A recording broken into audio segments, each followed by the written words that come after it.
France has held a minute's silence to honour the victims of the attacks in Paris on Friday. 129 people were killed, around 200 people are still in hospital. Meanwhile, there have been several developments in the investigation into the suspects behind the attack. Let's cross straight to Matthew Moore in Paris for us. Matthew? Kabali, we're at the Place de la République, one of the key squares in central Paris. About an hour ago, the moment of silence was held to honour those 129 people. I'll just step out a shot to show you some of the monuments and signs that have been left on this important square. We see some of them say, "You're all Parisians, vive la France." And life continues. It's an important square for the French. The statue of Marianne is present right there, a potent symbol of French values, égalité, fraternité, liberté, engraved on the statue. This was the epicenter of the peace march back in January, when President Hollande and dozens of world leaders marched after the attacks on Charlie Hebdo.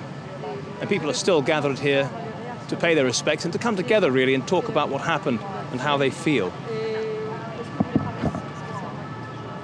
Now, to bring you up to date on the investigation, we know that the French authorities have identified who they believe is the mastermind behind Friday's attacks.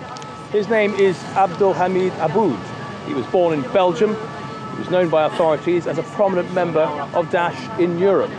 He's been named as one of the masterminds of the attack on the train, the high-speed train between Paris and Brussels. You may remember 3 Americans and a British man thwarted that attack. Now, this is the Place de la République, as I said, and last evening, Sunday evening, it was a completely different scene. We had people running, seemingly for their lives, because they thought they'd heard a gunshot. Perhaps it was a firecracker. But regardless, the police are on edge, and they came with their weapons drawn to see what happened. And people ran over the monuments as fast as they could to take shelter. And that feeling rippled across the city to where we were standing outside the Bataclan concert hall. And we were told also, along with all the people there who were paying their respects to those who died at the concert hall, to go as fast as possible. And we did. We ran into the basement of a restaurant to take shelter. My colleague Francis Collings has more on that evening and on the investigations.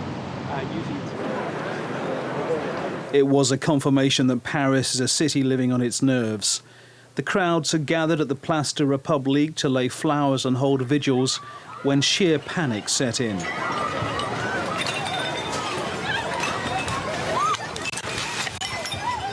The contagion of fear spread throughout a peaceful crowd that had suddenly become a stampede. A French security official said a firecracker had gone off, but when armed police arrived with drawn weapons, the crowd had feared the worst. From that side, the police come and said, go, go, go, go, go, go, go, far away. And police said, stay like this here. And somebody said there is bomb. No, there is no bomb. Just maybe something going on there, maybe. And you know, it's police Paris. It's for everything. If you make, it will make some drama. Elsewhere, the search is now on for Saleh Abdeslam, a Belgian-born French national suspected of being part of the team that carried out the attacks on Friday. With the investigation progressing, a French official has now identified the suspected organiser of the attacks as a Belgian man named Abdelhamid Aboud. He's currently believed to be in Syria. Across the country, police have carried out nearly 170 pre-dawn raids in a variety of locations, including the capital. The French Interior Minister also said more than 100 people have been placed under house arrest. It's just a start. These operations are going to continue. The response of the Republic will be huge, will be total. The one who targets the Republic will catch him, will be implacable. And as a heightened state of security is maintained, Paris is in a reflective mood, with political leaders and the people standing together in silence as one. Francis Collings, TRT World. Now, this afternoon in Paris, President Hollande will meet with the entire French Parliament, and they'll have that meeting at the Palace of Versailles, which is highly unusual. But before that, President Hollande visited Sorbonne University, and we have those pictures of him at Sorbonne University with the students and faculty holding the minute of silence. Now, that minute of silence was held across France, schools, government buildings. And this is the second day of mourning. So a very poignant moment there for all French people. Let's go back now to what's been happening in the investigation and the raids. We know that there have been 150 since the attack on Friday, according to the Prime Minister, Manuel Valls. Dozens of raids took place this morning alone. In fact, before dawn, in Paris, Grenoble, Strasbourg, and in Toulouse, where we know there is a large Muslim population.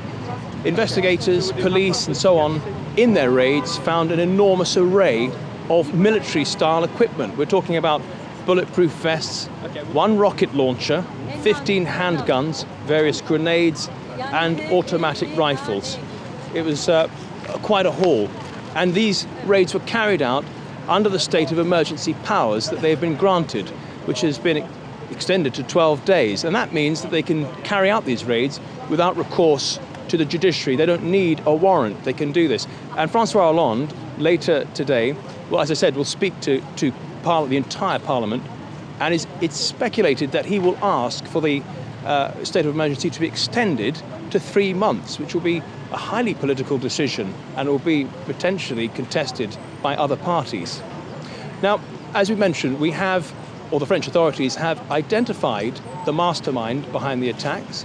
There's also one attacker out of 8 on the loose, and there are numerous suspects who have been identified. Andrew Hopkins now takes a look at the investigation. This is the man who has been named as the mastermind behind the attacks in Paris. Belgian-born Abdelhamid Abaoud was already known to the authorities as the head of a Daesh-linked cell in Europe. The despicable attacks which hit us on Friday were prepared abroad, and a team of participants was mobilised on Belgian territory, which could have benefited, the investigation indicates, from help in France. The naming of Abaoud came just hours after French police issued a warning about this man. He's Salah Abdeslam. Police say he's dangerous and hired one of the cars involved in the attacks. And on top of him, there were at least 7 other attackers. So what do we know about them? One has been named in the French media as Ibrahim Abdeslam. He's the brother of Salah and is reported to have blown himself up outside the Café Comptoir Voltaire, killing only himself. One of the suicide bombers at the Bataclan concert hall was French-born Sami Amimour. He was radicalised 2 years ago when he travelled to Syria. Also at the Bataclan was Omar Ismail Mostafai, identified by a severed fingertip at the scene. He was known to police and had prayed at this mosque near Chartres, but he hadn't been there for 2 years, and officers are investigating whether he went to Syria. This individual, we haven't seen him since coming into this mosque, since taking over leadership of this mosque. We practically haven't seen him since 2013. Another attacker, whose body was found outside the Stade de France, has been linked to this passport found at the scene. Someone using this document, carrying the name of Ahmed al-Mohammed, travelled to Europe on the refugee route via the Greek island of Leros, Serbia, and then Croatia. Another man, Bilal Hadfi, has also been named in the French media as part of the group that died at the Stade de France. Not much more is known about him, and the rest of the attackers are yet to be named. And it's still not clear whether that list will become longer. Several arrests have already been made in Belgium, including another Abdeslam brother, as the investigation widens. Andrew Hopkins, TRT World.